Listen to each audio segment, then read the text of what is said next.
ડભોઈ નગરપાલિકાની વિકાસની ગતિ વધવાના એંધાણ જોવા મળી રહ્યા છે. વરસાદને કારણે કે ટેકનિકલ કારણોસર અટકેલા કામો હવે પૂર્ણતાના આરે છે. ધારાસભ્ય શૈલેષભાઈ મહેતા અને ભાજપ સરકારના સૂત્ર અનુસાર જે કામનું ખાતમુહૂર્ત સરકારના સમયમાં થાય તેનું લોકાર્પણ પણ સરકારના સમયમાં જ થઈ જતા હોય છે. એટલે હવે ડભોઈ નગરપાલિકા હસ્તકના ટાઉન હોલ, સ્પોર્ટ્સ કોમ્પ્લેક્સ તેમજ ગાર્ડન 90% કામ પૂર્ણ થયા છે.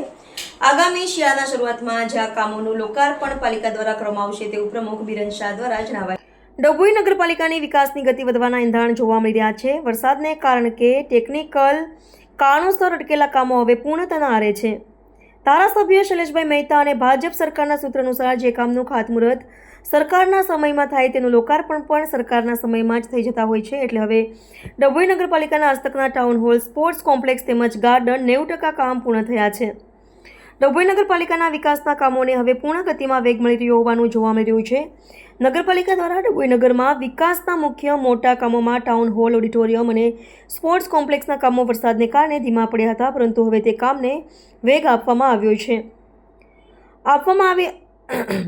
પાલિકા પ્રમુખ બિરેન શાહ દ્વારા વિસ્તૃત માહિતી આપવામાં આવી હતી અને વિકાસની ગતિ હવે બમણી થઈ ગઈ છે. જે પણ કામો બાકી રહ્યા છે તેને પૂર્ણ ગતિમાં પૂરા કરવાના ધ્યેય સાથે પાલિકાની ટીમો કામે લાગી ગઈ છે. ત્યારે નગરપાલિકાના લોકોને આગામી સમયમાંનો પૂર્ણ લાભ મળશે. Reporter Uday Pandya, Dabhoi.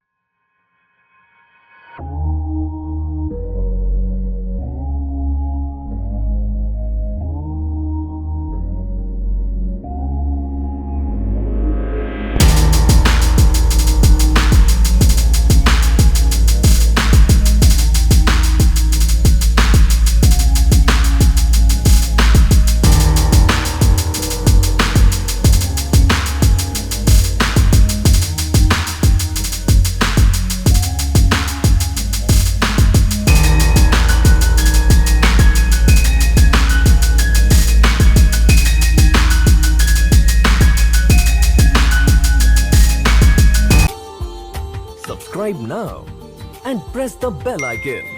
Never miss an update.